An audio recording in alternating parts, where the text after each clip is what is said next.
What's up, everyone? It's Gavin or Tweek. What's up, everyone? It's Marcus or Pink. Like, what was that? What up, everyone? It's Charles or Charles. Charles or Charles. What's up, everyone? It's Hazmatt, and we are going to be here.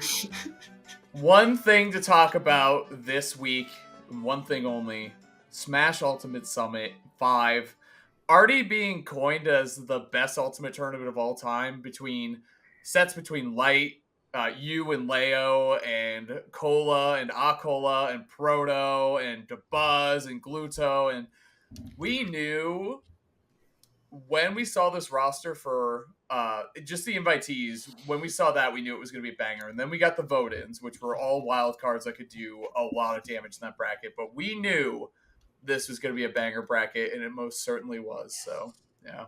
Well, where do we even start? You know, like, do we want to talk about our favorite sets or our favorite maybe just our favorite moments? I think that would be good. Bro, everyone's favorite set is like mostly the same. Nah, because Gluto Leo also happened in EU exists. Yeah, true.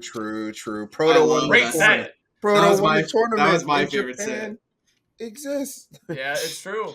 Well, Proto Light was just, it was insane too. Man, Cola, like I don't know, where the hits. How many set fives do we have?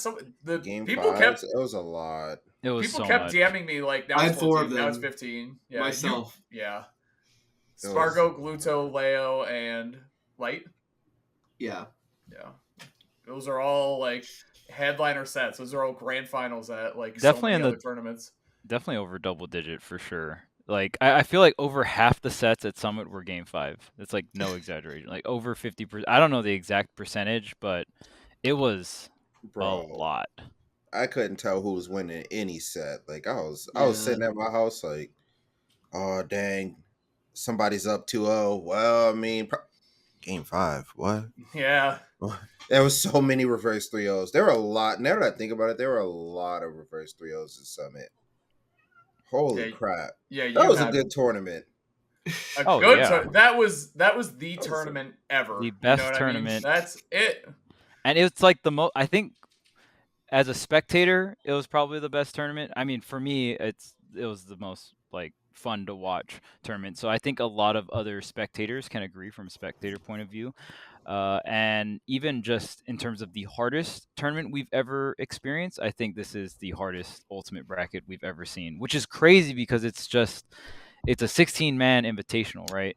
So I do think Ludwig's invitational will be more stacked than this. Obviously, they're pretty much flying out anyone who's top 50 and just like, oh, hey, just come. So, I mean, the last time we had something like that was Civil War, which was obviously a incredibly stacked tournament. So, yeah, I mean, just the whole Summit experience was crazy. Shouts to Haz. That was the first time he commented at Summit. I think you did a phenomenal job. It was really fun on the mic with you. Thank you. I had a great time.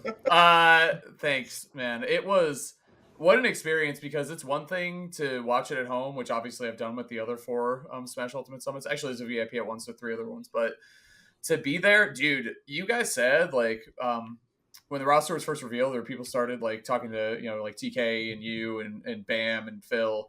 They were like, dude, it's a lot of work. Like I was like, it can't be that bad. Like you just hang out at the studio all day, like whatever. Dude, it is a lot of work. And like that production team kills it all weekend. They're on top of their shit. Like that show runs very, very smoothly. And you have to so you are there basically for casters, it was like 9 to 9, basically. Like that's like the minimum is what it was, which, you're hanging out all day. There's plenty of setups. There's a lot to do. And like, there's people to hang out with and catch up with. So it's awesome, but it definitely took a lot on the social battery, right? Because then we all wanted to hang out after too, which was like definitely one of my favorite parts of it was just hanging out with people I haven't seen in months. Like it was just so good to like genuinely hang out and have a good time. Coney and I and Vicky saw a horror movie. It was great. You were too scared to go, Chuck. That was hilarious. You and Phil, too afraid to go. Whoa, we don't gotta expose me. It's true though. Barbarian, good film. But yeah, thanks, man. I had so much fun, obviously, and it helps. I think that it was one of the best tournaments of all time. Like every set was just incredible. I'm just happy to be in the room where that happened. It was wild. It was cool. Thanks, man. Yeah, I think that's the biggest thing about about it. It was just a really fun time the entire time. Like that's what I'm most thankful for. It was just how fun it was the entire week. Yeah, I guess we can start. Man, there's so many good sets. I think the only way we can kind of talk about all of them in somewhat of an organized way is just go by players' runs. And, Tweek is on the show. So True. start talking about your run. Start talking about the gauntlet. Fools. So going into this tournament, I planned on using like PT and Diddy like at least relatively equally, but it ended up being just a Diddy Kong bracket for the most part. I was at the 3rd seed in my pool, so my pool was like extremely difficult. Spargo and Gluto were 1st and 2nd, and then Jazza was 4th. So my first match of the real bracket was, or like the real event was Gluto. And Gluto got his first W on me. It was like game 5 last hit. And this is where the weekend really started for me. I feel like in a lot of other previous situations that would have really affected me for the rest of the weekend and maybe like would have made it a hard time to compete moving forward. But I don't know. I felt pretty good. I kept it moving. I, wasn't beating myself up too much. And I feel like that was why I was able to beat Spargo the next set. Because I was thinking about it. I was like, think about the Gluto set. If I got tilted at any point of that Gluto set, I probably it wouldn't have been as close. And the same thing for the Spargo set. Like, if I was really upset after losing to Gluto, imagine how bad I would have got smoked versus Spargo because I already like nearly lost that set too. So you know what I mean? It just makes me feel better about myself because I don't know. But yeah, I was able to reverse 3-0 Spargo. I tried PT, did not work out really well at all, and I ended up winning with Diddy. So I used all Diddy versus Gluto. That was the other thing. I feel like I could have, because I've beaten Gluto a long time ago with PT in the past, but I've also beaten him a couple times with Diddy. So that was a situation where it's like, I don't really know. It's just hindsight kind of thing. But yeah, I could have done that. And then my final match was Jazzo the next day, and I ended up winning that set. So I actually ended up making it 1st seed in that pool. So wait, you said you won that set? Bro, what the heck? That was the only lopsided matchup at all of Summit. That was the only one lopsided. Gluto Light? Gluto Light was pretty bad. Not like that, though. And, no, Gluto Light was pretty good. Gluto Light was weird because it was a 9-stock that also featured Gluto winning a game. Yeah. Well, that's what I'm saying, yeah.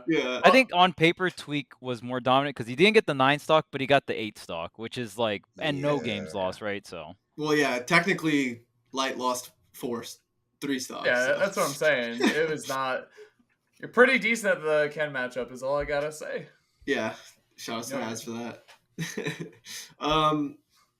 But yeah, so I ended up winning the pool, which is pretty crazy considering I was the 3rd seed and like how it was definitely the most stacked pool everyone was saying. So yeah, and then into the final bracket, my round 1 was Light, and I was just like, well, everything else has already been really difficult this weekend. Like, it's only fitting that it's like Light is definitely the hardest person for me to beat in like all of the invited players, I think. Like on paper and maybe even at this point, like statistically. Just like recent stuff. But I did all right. I got a game with PT. I got a game with Diddy. I don't like that matchup with either of those characters. I think in a lot of ways they're very similar. But yeah, I it was close. It was probably the least close game 5 I had, but it was still really, really close. I just want to play him again, and like until something clicks, like I just want to play him again. And then I got put into losers bracket, which was funny because the loser of our match had to play Leo, or the winner of Leo Myron. So everyone was anticipating Leo. Like Leo doesn't really struggle with Olimar ever. So, and yeah, then that Leo set happened, and I don't know where to start with that. My favorite set of the tournament. I think a lot of people's Most favorite people's set. favorite Yeah. set. Yeah, it was Most the common favorite classic set. rivalry. Like, it's just banger set. Game 5, absolutely last hit. First person to get Leo to switch off of Aegis. Like, that was a good set. Oh man, that was a good set. You could feel the normal. Oh boy, here comes the reverse 3-0. That Yeah. everyone feels it happening, and I'm sure like somewhere in your mind, in your head, like you lost game 3 to that upbeat back air, and you're like, no way. I was very shocked. It's funny because I just got a Dude. kill. I just got a kill screen too. Like I forward smashed him at 100 plus, and he lived. And then he literally hit me with 2 inputs at 44 damage.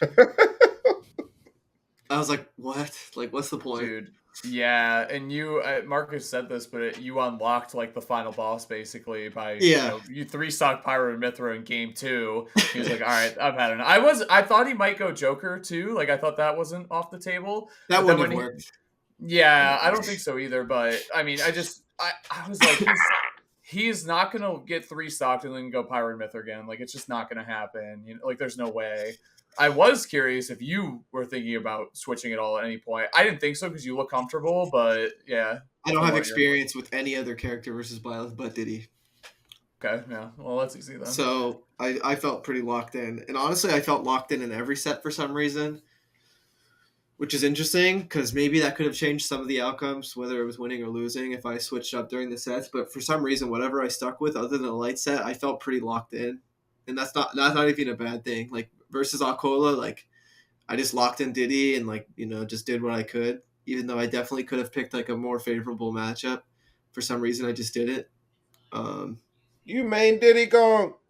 That's basically the gist of it. But yeah, versus Leo, like I went up the first couple games and it just felt like it's funny that like the reverse 3-0 ended up starting to happen because after the first game, like the first couple stocks of game 1, I'm like, this doesn't feel right. Like Leo's making mistakes, or I was like just really like bullying him like off stage, or like getting crazy combos, and it's just like I don't really know what that was.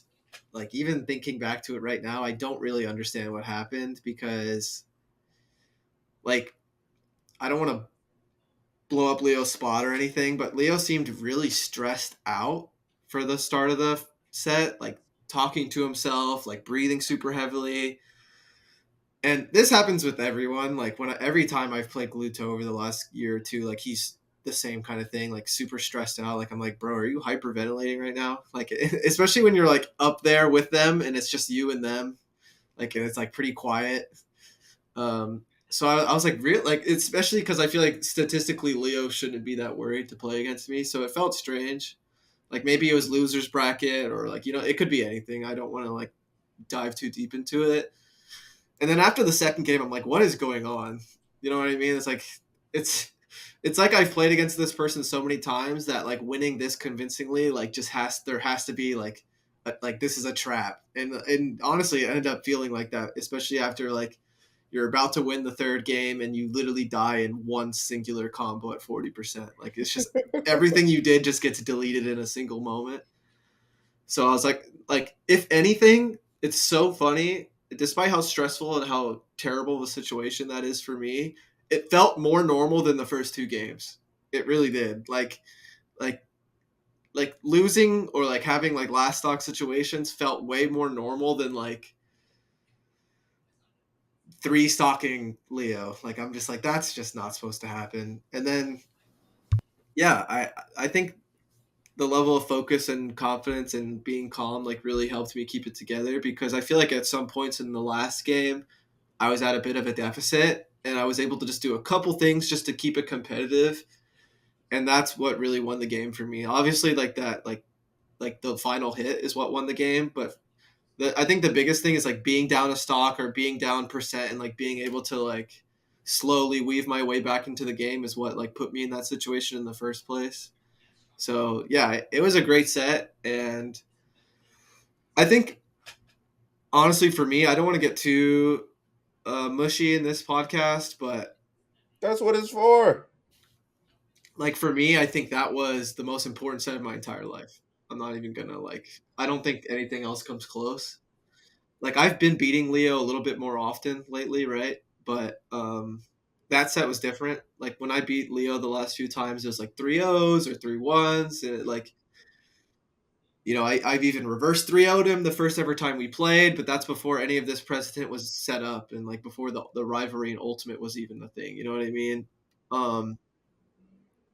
So being able to win in the worst possible scenario statistically means a lot to me. And having a lead in the final game and then losing the fourth game and then like having a crazy last game and being able to win, like that is definitely the most important set of my life just because of how much mental damage getting reverse 3-0'd a million times has done to me for my confidence and like how difficult it's made playing Smash as a job over the last few years. Like it really, really messed me up. Like a lot of those, like starting with Evo and stuff, like it just made it hard because it's hard not to think about that kind of thing. But, at Summit 5, like my goal was to work on a lot of those like small mental things. And like it helped me have a lot of fun. I feel like it helped me win some sets. It helped me feel better about losing some sets. And like, not only was that the most important set for me I think I've ever had just because of all the history, like honestly, it was probably the most important event for me ever too. Like I'm feeling great. And the nice thing about feeling great after placing 7th, which is obviously not what I want to place, it feels like I can get back to work sooner. You know what I mean? Or I can like collect myself, bounce back as like just immediately after losing and just start thinking about what I can do to improve, what I can do to beat the people that beat me, what I can do to, have better sets, even to get in the sets I won. Like it feels like I'm like staying ahead of myself rather than like, oh, I need a week to like bounce back before I can like play Smash again or like practice Smash again or, and I have Glitch this weekend. Like right after Summit, I'm going to another tournament. Oh, it's lit. You're going? Yeah. And like this, like the way I'm feeling right now, it makes me more excited for Glitch, even though it's right around the corner. Like before, I feel like I would be dreading it because I'm like, I don't have time to mentally bounce back from this. Because 7th place, like I'm not that, like I'm not happy with 7th place. Like I'm happy with like the weekend and like all the stuff that happened, but like the placing itself is like obviously like disappointing. Like I want to work on that, but like there's more to it. So yeah, I'm looking forward to Glitch, and I feel like it was just a really great week for me, and I'm really thankful. I'm really thankful to BTS for the event. I'm thankful for hanging out with Charles and Haz and everyone there. I'm thankful for all the crazy sets, all the friendly sessions I had. It was just a good week for sure. Yeah, and as this isn't like with me and Charles, this isn't our first rodeo being at a tournament with you, right? And Yeah. it was definitely when you lost to Gluto, and I knew that was a matchup that you took a lot of pride in and that you haven't dropped a set. And like Wario is one of your all-time favorite matchups for sure, and I knew you hadn't lost to him, so I knew when you lost to him, I was like, oh shit, like this is going to be tough to bounce back from, right? Mm-hmm. But then I saw you and you were like totally fine. And I was like, this could be the start of something really special. Like this could be really good. Then I watched you play against Spargo and keep the composure. And I was like, you hit a stride in your mentality for sure. And it wasn't even about how you handled the W's. It was the L's. You know what I mean? Yes. Like that was the ultimate, most important thing is that you didn't lose that first set to Gluto, which I didn't expect at all, and I'm sure you didn't either, but it was a really good competitive set. You lost and you took something away from it and were able to push on the weekend, and it's a really good thing you did that because we had 1,000 game 5s. You know what I mean? You can't lose that first set and then be expected to continue marching on if you're, holding yourself back with your own mental. So I was really proud of you, and I know Charles was too. Thank I know you. a lot of people are, but you fucking killed it with your mental and your in-game play. It's always great though, and you know that obviously. So it was really cool to see you use some new tactics to keep your mentality sharp, because when you're playing at the top of the game, it's been proven that the results are good. So that was good shit, man. It was really, and I'm just really happy I was there as well for those moments specifically, along with all the commentary and all the other shit, obviously. But it was truly a special summit in so many ways, and I'm same boat as you. I'm very like honored to have been a part of it. I know that sounds kind of like lame and weird, but it's truly how I feel. So like, the fact that and Charles and I were on commentary for your set with Leo, which was Shit was hype. yeah, and Coney wasn't. Get him out of here, because jeez. So yeah, man, it was a special tournament. Like since from day one, like it was, you could tell something was going on, and it was incredible. Yeah. It really was. I think composure is like the key word for me, because even I've seen Gavin bounce back in a lot of situations, but it usually involves like, especially thinking back on Ultimate Summit 3, that's back when I was coaching Gavin, and we had a lot of talks, and it's like it was a lot of it had a process to it where, Tweek has a support system, and obviously he still does, but this was my first time seeing you like in the moment, in the set, game per game, staying composed, like all by yourself, right? And obviously, like I said, there's still always going to be a support system for Tweek outside of the sets and outside of the games, right? But watching you stay composed in so many different sets, win or lose, right? Because even after that game 5 versus Leo, like there was not even a pop off from you. You literally just looked at him, shaked his hand. Like that's how focused you were in the game, where you didn't, because a pop off is a burst of emotions that you're holding in, right? That's how I see pop offs, at least. Like Yeah. all these emotions are you're trying to hold them back because you're trying to focus in the game, and then the game's over, and then you like explode with emotion, right? But it was just like boom, handshake, like you were just so focused, and it felt like that for almost every single set, regardless, and they're all game 5 really intense sets, right? So it's like that to me was just so sick to see. And like you were, even after your losses and stuff, I would like get off the mic and I'm like, oh, Tweek is still here watching the matches, hanging out with everyone else, you know what I mean? And that's also another piece of improvement, right? Because most of the time it's like, okay, well, Tweek will go back to the hotel if he has no other sets to play, and yada yada yada. Even like after you're out of the tournament, you're playing friendlies with Leo. I think these are all things that that actually happened. yeah, that's Wow.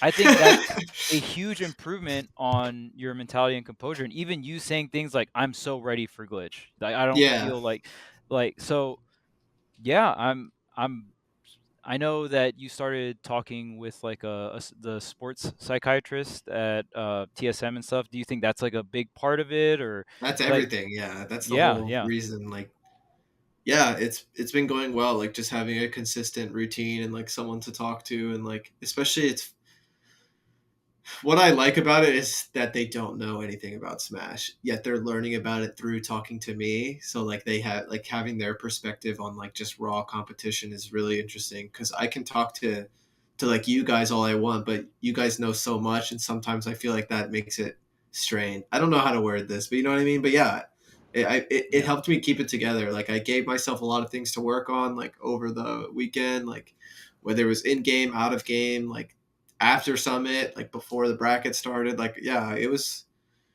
great. Just having like a routine. Like I tried to sleep the right amount. Like I ate breakfast. Like it was just a great week, and like hanging out with everyone while doing that made it even easier too. We did like the Tweek Talks thing at Summit, which is really nice. Like I feel like if I was in like a rougher mental state, like, and I lost, I would like blame the fact that I did the Tweek Talks thing. You know what I mean? Like, oh, like I put all this energy into like the side events or like the Tweek Talks thing. Like, of course I lost, and like it would like spiral me out of control from there. But it's like I didn't even think about that, just because I'm having fun with the event. You know what I mean? Like I'm not blaming outside factors. Like I'm just having a good time. You know what I mean? And that just feels so much healthier. And yeah. You've been in credit to you too, because you got into that habit like a few weeks ago, where you're just like, I'm going to bed like earlier and getting up Yeah. earlier and going on like longer walks and like just kind of taking care of yourself more, which is great. Which it did throw off our Unite flow, I will say. No 2 a.m. games really killed the drive to get to Masters. I did get there today though. You didn't, but either way. Just saying. Yeah, man. And what was the other part too is I think that's so important. And like, I think it's so easy for people to get lost when they go to tournaments. Like you get so excited to do so much stuff, like hang out with your friends and like stay up late and eat crappy food. It's like, dude, you're here to compete. Like, even if it's a slight advantage, or even I think for some people it's a major advantage or disadvantage if you don't get enough sleep or the right amount of sleep or the right food and all that stuff. So Yeah. I'm a big fan of people like ordering groceries for the tournament weekends now instead of like ordering every night or whatever. So, which Chuck couldn't help himself. He was sabotaging all of us. We're commentators. Yeah. We can't do that. Yeah. Dude, but it was I've been trying to, I think actually inspired by you a little bit, is be in that same routine. And like I said, a 9 to 9 day, how do you fit in a workout? But Charles, one night, all the commentators, except for Coney and Vicky, went to the gym. It was me, TK, EE, Charles, like we were all just in there working out. And Bam, obviously, and Bam, all working out. And like, it's great to have that little kind of community. Like, it's so much easier to succeed. Remember that one night, Charles, where like it was getting kind of late? I was like, dude, I just got to hit a quick workout. And you're like, I'll go too. I was like, nice. Like, it was just so much easier for both of us to go at the same time. And I think setting up that little community for yourself of like other people who find success or want to find success in similar ways goes a long, long way, man. It really does. I've been seeing that. So I think we got to talk about the guy who won the whole thing, though. Of course, ProtoBanham. Yeah. And you know what's crazy? Everyone was calling him the Iceman, but I don't think he was icing that. No, it was normal. It was definitely normal. Not the grand finals one. Yeah, the grand finals one was a little, but no, that one was fine. That was you have like 5 minutes on paper. You have 5 minutes between sets to do whatever you want. Talk to your coach, use the bathroom, like whatever. It felt like a normal human like experience. Like just grand finals reset, use the bathroom, come back, play it out. Like it felt. In the moment, I was there. It was so normal. And even if he is, like, if it's somehow he just needs to, like, mentally reset or whatever, like, use the bathroom, like, okay, that's completely, you know what I'm, like, whatever, man. Like, okay. Yeah. And I'll also say it is completely normal for Light to talk shit. Like, that is not, regardless of what, you know what I mean? Like, he was just given the opportunity to. But be talking shit. I know Tweek was saying this, and I fully agree with it. I think if Light just stayed up there and stayed focused, because he was playing so hot. He was like so focused in. The lasers were coming out like in and out in it. Like when Light's bringing out the gun, and it's like you don't know when he's gonna go in, right? And it's like really back and forth, super bait and punish. That's when Light's playing at his best. And if you look at Grand Final Set 2. I barely saw any lasers. Like he was just holding W, always trying to force an interaction. And we were sitting next to each other, and like me, like I'm so invested in that side of Smash, and I was so concerned for him by the fact that he was like down there talking to all of us and like concerned about the stalling. Like part of me wants to tell him like go back, but I also don't want to like make it even worse. So like I'm just sitting there staring at him like. As someone who's super invested in this side of thing, just like mentally like begging you, like stop, like go back up there. Like it's not a big deal, but I still think Light played fantastic the whole week, the whole tournament. I had Light winning the whole bracket, and I was actually very close to getting that. But I also claim I had winning the whole bracket. Proto, I said Proto. Like started day one, Coney asked for our picks. I said Proto. I think lucky Light got flustered. Well, not lucky. He made a choice. That's what I'm going to say is like getting iced out like that only works if you allow it to. You know what I mean? Like you gotta just not let it have an effect on you or whatever. I don't even want to call it icing out anymore. Well, again, he didn't even really ice him out. Like that's what I'm saying. Very normal timing. What he did had an effect on Light only because Light let it. You know what I mean? Yeah. He didn't have to do that. I understand feeling some sort of way, but again, the way you feel and the way you let it affect you and your actions are two very different things. You could be annoyed at that. That's totally fine. But you can't let it affect your gameplay or like how you're looking at the game or how you're playing and all that shit. So yeah.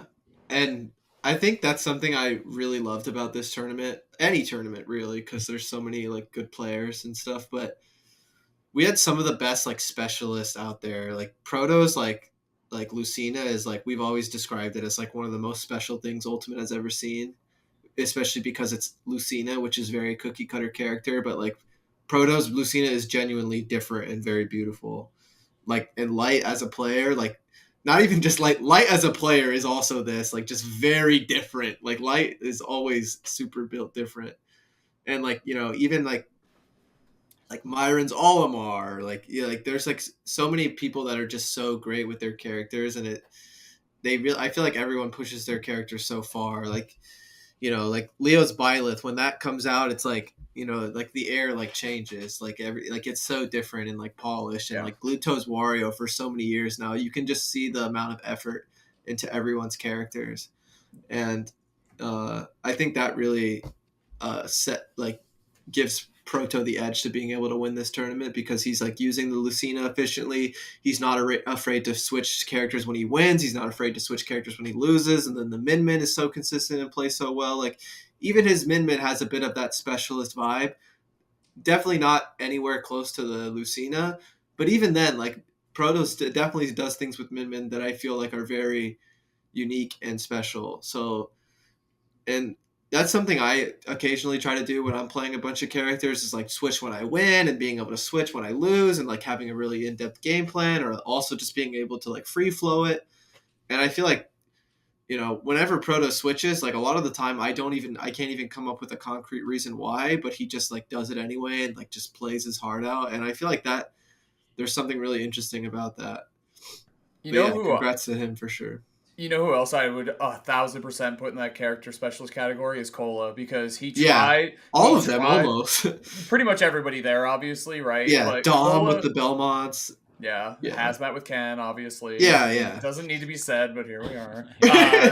Marcus looks so sad, dude. But Cola was thinking about going Cloud a lot for a couple of these matchups, especially Steve, but he was like, kind of stubbornly, honestly, is what it seemed like. He's like, I'm just going to do it with Roy. And he made it work in matchups that traditionally go better for Cloud. But it's kind of just like he forced his playstyle and forced his Roy to work. And it did. Like, it looked amazing this weekend. And him, dude, Roy versus Lucina, low-key is a really cool looking matchup when it's played at that level. Like, it looks so cool. Like, it was... Yeah.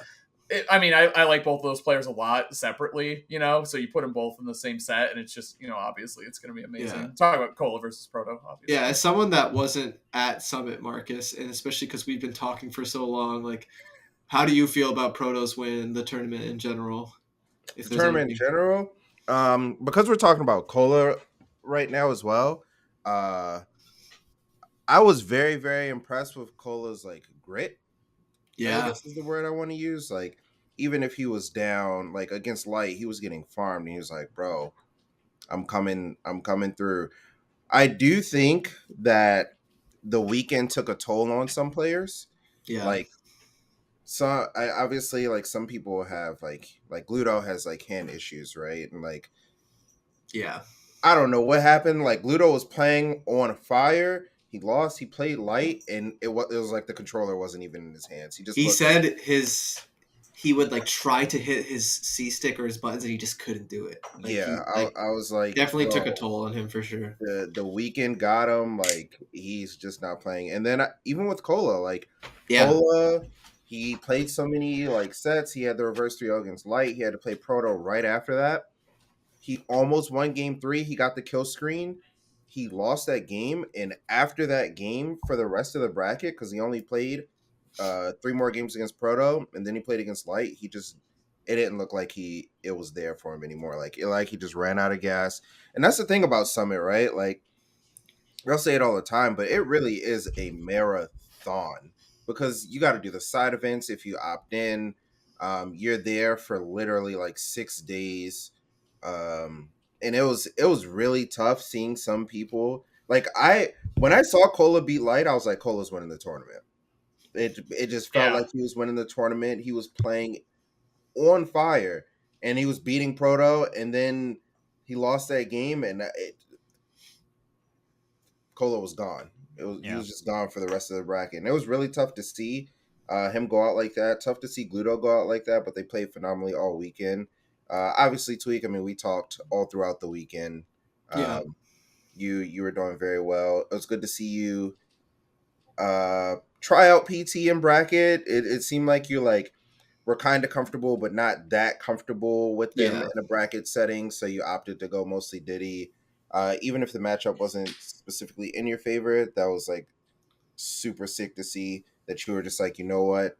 I think I'm good enough to do it with Diddy Kong. I feel like that's something I think that's what it came down to. It felt doable regardless. Yeah, that's something that I don't feel like I see from you very often. is that you believe in yourself over believing in the character that you're playing.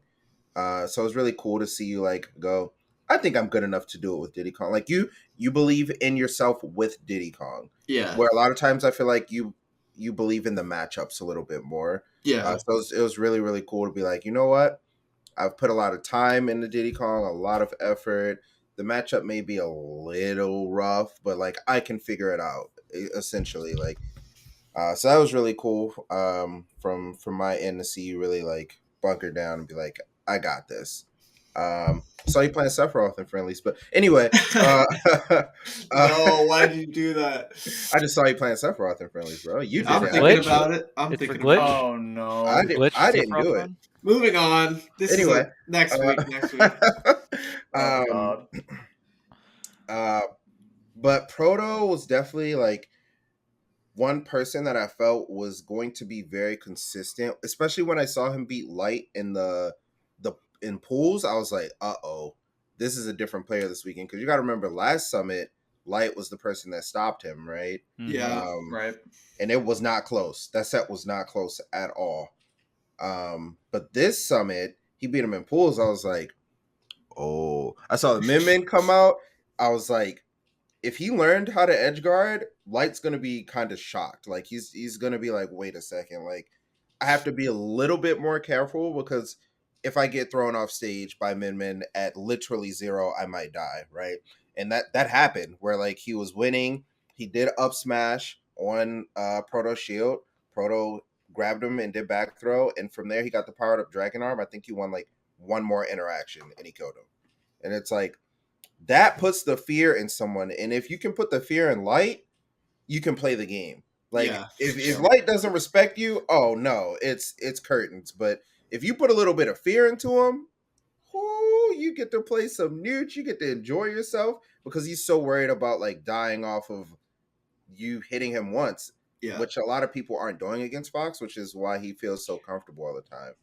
He's also just obscenely good, right? But once I Right, saw but that's the Proto main beat weakness of Light, Fox, right? Like yeah. the whole like I can die at 30, or I'm like one of the lightest characters and I'm the fastest faller. So if you guys don't, or if the viewers don't know, if the faster faller you are, you'll die horizontally quicker. And if you're floatier, you'll die horizontally later. And then obviously, but fast falling helps you not die off the top. But you like Right. that's why Smashville and Town are so particularly deadly. But yeah, just wanted a point I wanted to throw in there. Oh yeah, that's a great point. So once I saw that the Min was capable of taking games, because last summit it was not, and you had Lucina for like the comfortable stages like Smashville, Battlefield. I was like, bro, Proto, I don't know who's gonna stop him. Like I was just looking at the bracket. I was like, maybe Cola, because he's playing kind of flames, and I know that Proto does not particularly like Roy versus Min. He'd opt to go Lucina, but he just weathered every storm thrown at him, every bad matchup thrown at him, and it was really sick to see him perform on both of his characters. Yeah, even when he lost that grand final, he got run over in the first set of grands. He just came back and won. Like he just took care of business. Like it looked like, obviously, going into that final set, it was looking really, really good for Light. But Proto, and that's why when Coney kind of put us on the spot and asked, he's like, "Who's winning the tournament?" Which I hate that question, because it's like I want so many people to do well and win here, but it doesn't really matter. But I said Proto just because that character main combination is ridiculous. Like, especially with the stage list that we had going on there at Summit, it's like it was hard for me to see him ever having anything less than an even matchup. You know what I mean? Or doing roughly an even matchup or doing well, and then you have to like raw outplay him. I don't know. I just didn't see it happening. So he was just looking great all weekend. So congrats again. Congrats to Proto. He played amazing on both of his characters. Really, really well. I think the hardest people there for him were Light and Cola. Maybe Tweek. I'm not sure how he feels about. Part of me really wants to say myself. Yeah, I think you have Diddy Kong does well against Lucina and pretty well against Min. So I think also you. But out of those three, he beat Light and he beat Cola. So I was just like, I don't know. This is a good weekend. Oh, and Akola would probably be actually the hardest person for him, because the Japan thing. because he doesn't. Proto, I don't know if a lot of people know this, but Proto performs exponentially better when he comes over to America than he Yes. does in Japan. Yes, It's he not does. even close. Yep. It's he Yeah. actually really struggles in Japan. And he That's- talks about it sometimes too, where like he doesn't feel like confident in himself sometimes when he comes to America because he hasn't been doing well in Japan. And then he just comes over and kind of smokes us. But Yeah, dude, he said that in the post game, the interview at the end too, because they asked how he thought he would be ranked. He said not very well because his results in Japan haven't been amazing. So it's interesting. It's a lot to think about, especially we just came out of the last PGR that had separate rankings for every region. I don't know what their idea is for this season or what they're going to do, if they're going to continue that, but it'll be interesting to see if everyone's combined again, how that works out. But I don't know. Obviously, I have no idea how that's going to work, so we'll see. But yeah, I mean, honestly, that's been a trend as of the last month or two. Like just Japan kind of smoking everyone everywhere, right? So there has been this tweet. Yeah, someone made a tweet or a Reddit post, but Japan is farming the world, which is pretty true. And something before I even touch upon this, I want to mention is even with local PR'd regions or even regions, bigger regions like Japan, there are usually standout players that do better when they travel, right? And this applies to a lot of local PRs too, just like within the states and stuff like that, where it's like, oh, our number 5 always does the best at Genesis or SmashCon, but our number 1 like gets out of pools and then kind of gets, you know what I mean, like that. It's a very common thing, and I think we do see that with players in Japan, particularly like Proto. I know previously like Abba used to do really really well back in like Smash 4 and stuff, and then T is a player that does that extremely well, like throughout. I mean, T is a player that I just think loves the crowd and loves traveling in general. So I think T just does really well. But yeah, Japan has been doing so well. I mean, look at this Battle of BC. Ken won, right? Invitational Okola won. Crown 2 T. Proto won Double Down and Smash Ultimate Summit 5. Wanted 4 Zachary, and oh yeah, and then Proto Summit 5. So it's like all these big tournaments, and I think this is the most dominant Japan has ever been in Smash history, if I'm not mistaken, even when you think back to Melee. Because Japan has always been a powerful force within the Smash scene, but I don't think Japan has ever dominated quite like this. So, I mean, just essentially like a month or so of a streak of just Japan winning everything. And you got to realize, too, 2 months ago, if you asked us the question of strongest region, it would be Mexico by far, right? Like it was like Mexico, and there's probably like a gap or something like that, right? And I know Mexico's pretty top heavy, right? We have Leo Spargo Meister, and then after that, there's probably like a gap or so, right? But Japan has been known as a region where they don't have too many gaps, where it's like they're not super super top heavy, and it's like just boom boom boom boom boom just down the line, in terms of talent, in my opinion at least. There obviously is, they do have like their top players, but I think if you did like a 20v20 regional crew battle, Japan wins that free, right? When if you took US, if you took Mexico, if you took Europe, if you took Japan, like all the big countries, I just personally don't think there's big skill gaps within Japan as a region. That's just my personal opinion. What do you guys think? Yeah, I think there's a lot of truth to what you said. Yeah, dude, you see the most inconsistent results from that region too, and I think a part of it is because there are so many strong players in there. Obviously, they do some brackets that are like best of 1 or best of 3 later in, but still, like it's been proven that they are an exceptional region with many, many, many threats. You know what I mean? And it is building a really cool storyline that, like you said, Charles, I don't think we've ever had in Smash history before, where NA or whatever isn't the top region. Yeah, Doesn't it's happen. usually NA, and I think Mexico being dominant is I mean, Leo's been the best for a while, but I don't think most people would have said, in the very early like pre-quarantine that Mexico was the best region, right? And then post-quarantine, that's when the conversation started brewing up, and Mexico kind of became the best region at that point. But now I think Japan is taking over, and this is crazy because this is the longest streak that I've ever experienced in Smash history where NA wasn't the best. So it was, and the crazy thing was, it used to be like NA was so far ahead. We would have these crew battles and we would split USA up, where it's like, oh, okay, so we got like West Coast, East Coast, right? And like, True. right, and it was still like one Yeah. of those regions would beat the other regions like as whole countries, right? Now, obviously, there's a bunch of outliers. Maybe not everyone came out and yada yada yada, right? And restrictions and stuff like that. But now, if you stuck all of US's best players, like I don't think they would beat Japan, right?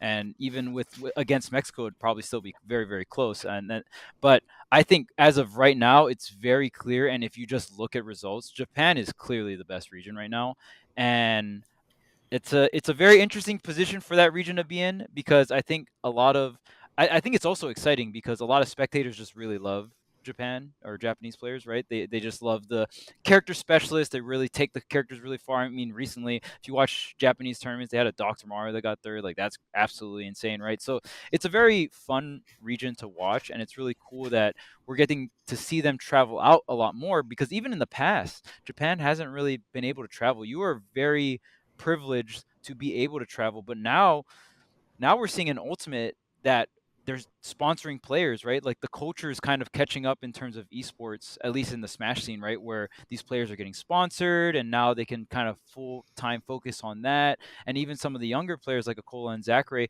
having sponsors and being able to make content as their job, right? That's not really a common thing in Japan. And I even remember one of the first summits that Zachary was able to show up at, I talked with his manager, and like we had this discussion where it's like, do you think Zachary could go full-time content and not go to college and do all this other stuff, right? Where it's like that standard path, like straying away from that standard path. And he was asking me and asking a bunch of other people, obviously, if that's realistic. And I was like, oh, I think if Zachary did content, he would actually do really well, and I think he could, survive off of that and stuff. And now we're seeing that happen, right? Which is very out of culture for Japan, but it's really cool to see now that we're seeing sponsors, and with the success of Zachary and other professional players. Like, I think Abadongo was probably one of the first players to really pave that path, where it's like, oh, hey, I'm doing this full time, I have a team, yada yada, right? So I feel like after Abadongo kind of paved that path, and some of the other players earlier on in the Smash 4 days, now we're seeing, I mean, Zeta just announced 3 players at Summit. Yeah, that was wild. Dude, that was so sick, honestly, because a little behind the scenes, they did tell us about Akola getting sponsored. They did not tell us about the other 2, though. So we were like, what is happening right now? It all blew up at once. It was really cool. Yeah, it's that's amazing. Bro, and another difference is they don't play for money over there. You know what I mean, Charles? Like, that's they a play. Very good point to bring up. They only play for like pride or whatever you want to call it, fun, competition, whatever. Sometimes a bag of rice. Sometimes the winner will get a bag of rice. So golden controller, right? Yeah, there you go. Japan. So yeah, I mean, obviously, Japan has been a threat, but I think one of the reasons why we're talking about that is because Spargo's been on a bit of a hiatus too. So it was really good to see him come back and play really well. A Game 5 against you, Gavin, he wasn't able to take that one down, but he did in the pool still beat Gluto in a Game 5 and Jazzo as well. W over Dom and I think Ouch as well, which is actually a really good set. It was 3-1, but it was very close. I actually Spargo play again. I've played against Spargo online with Wolf, so I thought that could be a competitive set for sure, just based on my small amount of experience. But I felt like a good Wolf player definitely has a chance versus Spargo. But yeah, that was interesting. I think it's really cool to see Spargo be like, all right, like I can still play against anyone in the world and like have a really close set, and like it's kind of like how I felt about like playing all the sets, like win or lose. It's like it just feels good to be able to like just be neck and neck with the best in the world, and it was cool to see Spargo say that. So hopefully, Spargo continues to just clock in and beat people up. Not bad at all for our first tournament back. And yeah, it was interesting because it was, I think, simultaneously the best and the worst tournament for him to come back to. The worst because it was the most stacked bracket of all time, and like you could just start losing pretty quickly given all the character specialists and all that stuff there. But at the same time, it's the best because he got to play with Leo and Gluto and all the great players that were there and warm up and get it back. And he tweeted that at one point, like it started to come back to me, which was awesome. So yeah, I think the bracket was high pressure and high stress for him, which is also good because you got to get used to that environment again. And it's just good to see him playing, honestly. His cloud is just so incredible, obviously. So someone I wanted to mention was Riddles. Riddles, that literally, I was like, oh. Riddles was playing like a robot. actually Yeah. playing like a task bot. That joint was That's what crazy. everyone was calling him in the venue. It Just was so crazy to zero to watch. death, zero to death, zero to death. Shake my hand. It He wasn't, won his pool. dude. Some of Yeah. those confirms, I was like, that started off of what? Like you Yeah. made this happen off of what? Yeah, he his pool was Leo, Cola, and Dom, and that is a tough just matchup. won every for his set. character. The Belmonts traditionally do pretty well against all the fighting game characters, so he beat Leo game 5, beat Cola game 4, and beat Dom game 4 as well. So he was just, and he had a game plan every time, which is really, really good. I mean, you gotta That's have very a game plan true, against Leo, actually. because he went He for was- the Hell's Gate confirms on Leo. Boom, like brilliant, just so brilliant. Like, because you think of Kazuya and you're like, oh, maybe if I just hit my confirms better and I can get an up smash kill earlier, that's good. It's like, no, just Gates of Hell. That's it. Like, why not? The grab is ridiculous. The range on that grab is ridiculous. The angle it sends you at is stupid. Like, it was really, really good adjustments there. And he went to Terry, too, for the Belmont matchup, which makes sense. So, it was a good set, too. Shout outs to Last. Out, Celia. There you go. Said he had a game plan. I'm like, I wonder if Last had any influence in that, because you saw them talking a lot. Right. You could see him in like the background after every set. Last would come up like with his notebook, and that show was hype. But yeah, it was really cool to see Riddles just like going stupid, dude. Like it was sick. Like I'm sure playing against it, absolutely miserable. But watching it from home, I was just like, dude, what? Who? Where? For what? Like that one confirm that he did, and he on Hollow Bastion, I think it was against Leo. The side B. The side B, I was like, where did that come from? Like, and that's how you know it's sick, because Taskbot. Just the side B, like, oh yeah, that, yeah, the side B. Yeah. No. So, he's funny though, because like, you know, since it was Summit and the way the bracket was formatted, he got all those W's I said before, Cola, Leo, and Dom, and also went on Gluto in the final bracket. And then that was it. And then he ended up getting like 5th or whatever. It's insane. You beat Gluto, Leo. The Gluto set was pretty Cola dominant. Yeah, I mean, fighting game characters are really annoying for Wario because you have to fight them eventually. Yep. Yeah. You have to be next to them eventually. Gluto, and that's where you probably die. Gluto always, like, when I see he gets upset, I'm like, all right, Andres is at it again. You know what I mean? Andres FN or like another one of the fighting game players or whatever over there. Yeah. So, but Wario, he's got a scrap, man. I tried to. Gluto's always like, it's so funny because Gluto is so successful, like one of the best players in the world, always doing crazy things, beating all the best players in the world. But Gluto is always still like asking me to play Wario, wants to talk to me about Wario, wants to talk to me about these matchups. And I love that. Like, I would love to talk to Gluto about Wario, and I do. And like, we talked about it because we knew like who we were playing against the final on Sunday, right? Like, we knew who we were up against, and like I was talking to Gluto about the riddle set, and I was like trying to tell him what I would do, and I was just honest with him. I was like, I think you do a lot of things better than me with Wario, even if I still kept playing Wario consistently. But I also think I would be doing a lot of things better than you, and I think I would be better at a lot of the harder matchups just because I feel like my playstyle and game plans are a bit more flexible.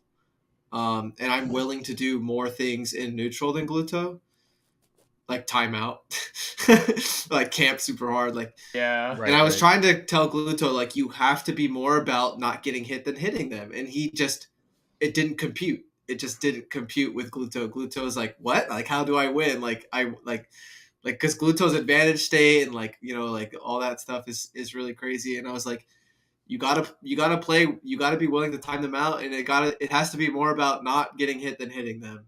And he was just, I think obviously like he could apply anything because it's, you know, but I think, you know, that weekend specifically, like I don't think he had enough time to really process that. Yeah. And I was worried about this set, and you know, especially because he had a loss to Jazzo as well. But it's just a hard matchup in general because even with everything I said, there's still a bunch that is like hard about it. So yeah. Speaking of Gluto, I got to know him a little bit better this weekend as well. The skits were lit. Yeah, They were that both skit of was them way were too good. The French dimension. Yeah, That was a good skit, yeah. that was really fun. Charles was an extra. Well, dude, they didn't tell me they were like, oh, you want to be in a skit with Gluto? I was like, yeah, obviously, that sounds sick. And at one point, he called me an idiot. Like, I was like, I didn't agree to him calling me an idiot. They're like, oh, he's just getting started. I was like, what the heck? I was like, it gets worse from here? Are you serious? But yeah, that was really fun. And that was like, the BTS crew really like walked us through like where we need to sit, like all that shit. Like we're amateur actors, obviously. So, but it was really fun when everyone came in as extras. Like Charles is in there, Bam, Vicky. Like it was just so funny. Like we just had so much fun. That was my favorite part when he was like speaking to you with the Wario mustache, and then it like cuts to him being like, "Oh, I actually said, do you want to start DSP?" Like I love like those little switch ups like so much. Like after it finishes and he goes up to Tantalus and was like, "Oh, like 3-0 for me." Like, just normal. So nothing happened. Like that was my favorite part about that. Skit, and I was trying to like put the skit together in my head. Croissant, bro. When your controller turned into a croissant, that was so funny. It's like, the scream that we did too, 100% improvised, and they were like, "That was great." Like I let it right. It's right here actually, if you're watching the video. But yeah, watch it again. It was good, and the light one was hilarious too. Like that was a lot of fun. It was. I'm gonna give it to this one though. I really am. The French dimension. Yeah, I'm gonna give it up for that one. No bias because I love Gluto, but Gluto, what the heck? Not the biggest fan of you. Wow. It equals out. You never jumped in the air at 8 feet from me like you did Gluto with Leo. Those memes from that, yeah. Like, so in that moment, like everyone in the venue, but like I was like talking to B and stuff, and I was like, that felt like grand finals, and it wasn't even Sunday. The Gluto versus Leo set. Yeah. I was like, that was grand finals. Like I was saying it felt like it, but eventually I was like, no, like that was just actually like I'm convinced that today is Sunday and that was grand finals. Like the energy in the venue was insane. And I'm sure I'm part of the reason for that because I was screaming and jumping. But yeah, and then it was funny because then after the Leo set, everyone's talking about how great that set was. And I was like, it's crazy that there's something like in the same conversation as Leo and Gluto. Like it was just like a lot of great sets. Like the fact that like some of them were like all on like this crazy level, like I'm very grateful to be a part of that. But yeah, when Gluto is on point and has a game plan and is prepared, it shows. And you know, I love Wario and I like Gluto is amazing. Like definitely my favorite player to watch at Summit, but also probably my favorite player in general. So okay, I have a really Wario is a really bad character though. So a really random question: what is y'all dream Leo character lineup? Oh, this is actually what I wanted to talk about. Like, oh, really? Right. I wanted to bring it up, but yeah, the smooth transition, man. I got to give it up. But yeah, I mean, do you guys think?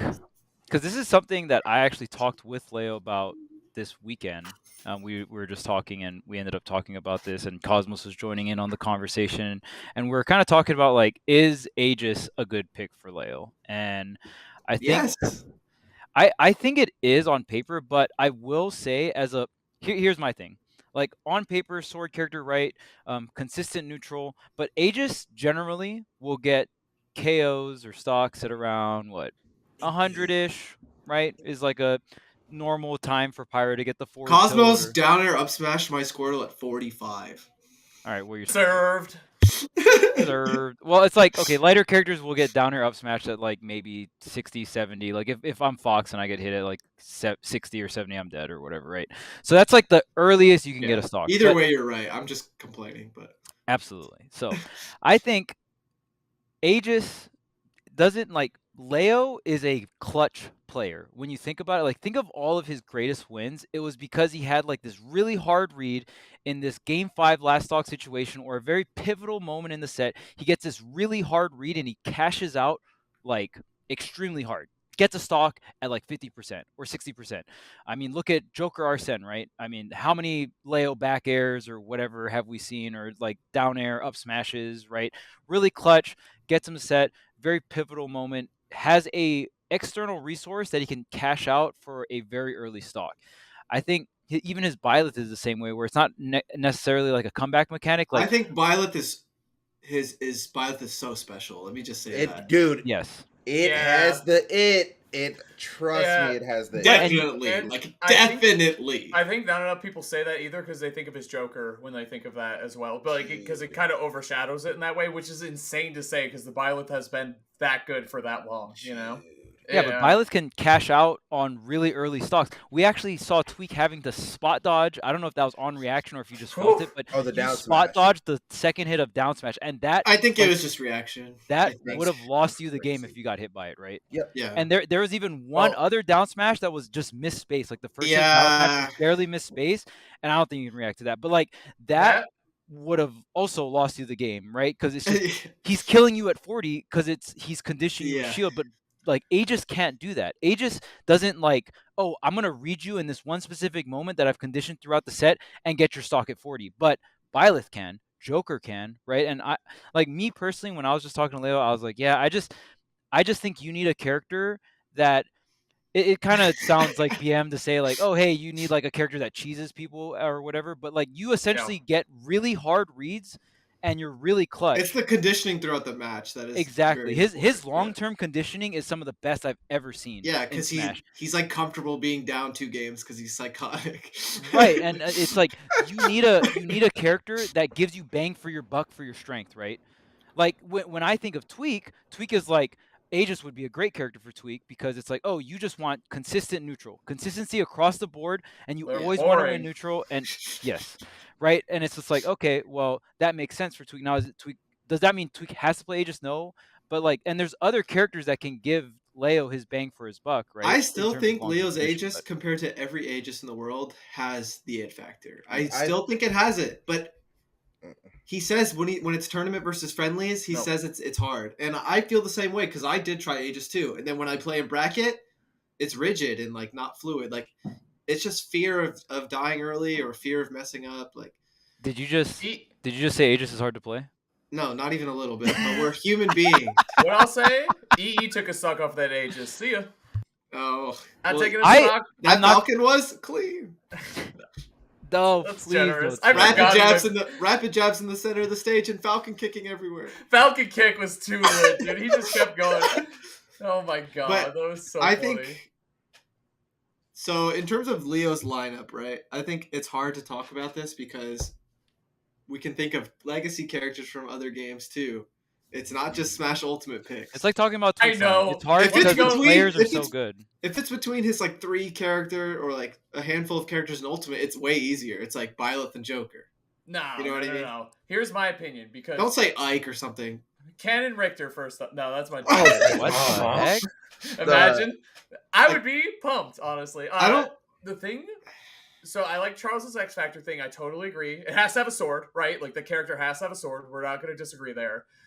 Marth is the number one. I don't want any characters. Well, I didn't mention the Smash 4 ones yet. Yeah. Yeah, but he played an Ultimate. But I don't want any character he's already won with. Like no Byleth, no Joker. Like obviously I love the Joker and I love the Byleth, but I'm not going to say those. Marth 100%. Honestly, Meta Knight? Oh man, please. Honestly, wait, do we have the same lineup? Sephiroth? No. What just happened? I like the Sephiroth. I don't know. I flopped. I was thinking Sephiroth just because of the wing factor. Like Leo with wing sounds so stupid to me. It sounds so good, and he can. I don't know, man. I think that would be fun to watch at least. And this isn't like. Happening. And this isn't like I hope he does this so I can watch him win. It's like I think he would have the sauce with these characters. So I would say Marth and Sephiroth. I mean Meta Knight too, obviously. Meta Knight, Marth, I think should be considered. I really do. I think Meta Knight is underrated. But the thing is, Leo, when I talk to Leo about Meta Knight, he doesn't feel it. So I'm like, okay, you don't have to. Okay. But maybe Marth, you'll feel it. But I don't know. I think the Byleth is OD. Oh, yeah. Like, his Byleth, like, obviously is just, that joint's different. And most people can't beat it. Most people can't. Most people Corrin was also kind of different, right? Like, I think the Corrin was really good, but I think if he just put all that time into Marth, it would have been even better. Agreed, like, bro. when I saw his Marth a little bit in Squad Strike, I was like, you don't even know Marth that much. Even the Roy was like just different. Yeah. And I'm like, Yeah. why? Like, I was why like, is the Roy this saucy? You like kind of know Marth, but you don't like know Marth. And I'm still like, wait, hold on, your Marth is looking kind of insane. Like, what's going on here? Like, Yeah. But also his Meta Knight was clean. I don't remember who he played, but I was like, yeah, if he had more faith in Meta Knight, that would be really, because I think Meta Knight's very interesting. I think Meta Knight's very, very good. But I don't know. I think he can do whatever he wants. Agreed. At the same, like, we're talking about this, but he could also do whatever he wants as long as he's 100%. feeling it. Like, Byleth, Joker. That's probably I think that's the most realistic one. That's like, if, in my opinion, if Yeah. Leo wants to win the next tournament he enters, he plays Byleth Joker. In my opinion, I think he Yeah. might genuinely do that anyways. So The people want the Joker back, which is insane because there was a period in time where it was just synonymous with winning the tournament and that's it. And that was, kind of boring, honestly, when it's like the same person's just winning the tournament over and over and over. So that, like, the fact that people want it back really says something about that Joker, because there's a period of time where it was so dominant where no one was even really coming close. Like, it's the storyline was who's getting top 8 and who's getting second and who's getting third. Is anyone taking a set off Leo? Maybe. the storyline used to be who's gonna fight Leo in Grands. Maybe Leo gets second, maybe, but the previous storyline is like who's meeting him in Grands. I wonder. And now it's like you don't even know who's gonna win the tournament. It's crazy being a spectator in Ultimate right now. I wonder, have you talked to him, Gavin, about Joker at all? Like, what are his... Because he seems hesitant. Well, we talked about characters in general because we played friendlies. And, like, I wanted to ask him who... Because Diddy is, like... I'm not talking to anyone about Diddy. I'm playing Diddy. Like, if someone's trying to tell me not to play Diddy, I'm not going to listen to them. But obviously, people aren't telling me to do that. So... But I was like... Diddy. I was like, oh, like, thinking... Like, I'm not sure about PT. I was thinking about... like Wolf and Sephiroth, and I was asking him, and he told me to play Diddy and Wolf. That's what he told me to do. Oh, Dang, not the Charles advice. I wonder who said that. Yeah, no one ever said that. So yeah, right, of course. But I've been trying to say this for. I was playing Wolf. New information.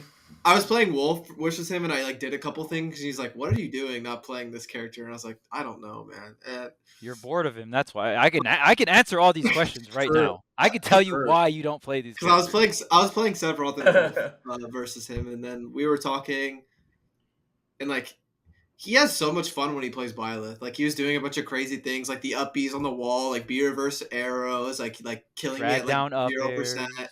Like I was calling like the character super cringe, and he was like laughing, like it was fun, but. Yeah, and I told him like your Byleth like hits very different, and we also talked about how like the experience with Aegis doesn't always translate to bracket. We talked about that too. So I think maybe expect more Joker, maybe expect all three of them in a combination, but I don't think it's going to be as drastic as a change as like maybe we talked about like Marth and Meta Knight and stuff. But I would expect maybe like at least a small change to the lineup.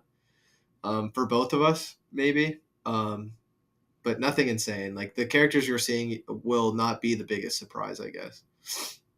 Yeah. I guess the big question is, like, if both of you guys stuck with Aegis... Like, I feel like if Leo stuck with Aegis, he could make it work. You know what I'm saying? But, like, it's just... I don't know. And I don't know how you feel about Aegis Tweek in terms of, like, long-term commitment. Like, I just feel like Tweek and Leo are, like, their caliber of play... can definitely make Aegis work, but it just might take like a month or two to transfer the friendlies part to the bracket part, right? Yeah, I don't know. It's up to him if he wants to do it. I'm not gonna do it. I think Cosmos is really, really good. Like Cosmos like just came off a win at Shine, so I would not even forget about him. I might start practicing with Cosmos a bit more regularly as well, so we'll see. But I think that wraps it up. Yeah, I was gonna say one thing I really liked is that you were rotating a lot with Cosmos and Light, which I don't think usually you guys were. I know they do, obviously, but you were kind of in the rotation too, which I thought was really... I'm starting to weave myself into their like practice sessions. Like I occasionally play with them, but this weekend was a bit more regularly. Yeah. That was dope to see. Frustrating. Bro, hell of a weekend. I hate playing with them. Oh, same, yeah. You all take turns just getting pissed off. Like, that's all that happens. Yeah, we just like... One of us like gets a grasp on like one or two sets and then it like switches and like no one's happy because there's no consistency. But yeah, thanks y'all for watching. There was a lot to talk about today, and Glitch is next. The Smash never stops. So Oh yeah, and we're gonna be going. Gavin and I, and maybe Charles, are gonna go to the big house for sure, which is dope because we're the gonna start do a of live. October. We're gonna do a live Q&A there, and there's a compendium up to help fund us. So it'd be great if you guys could check that out. We'll include the link in the description here. We have some incentives on there to be able to prioritize asking questions and do all this other stuff that you can toss us some cash for. If you guys have any good ideas, feel free to tweet them at us at the Tweek Talks Twitter, or us, any of us. That will also work.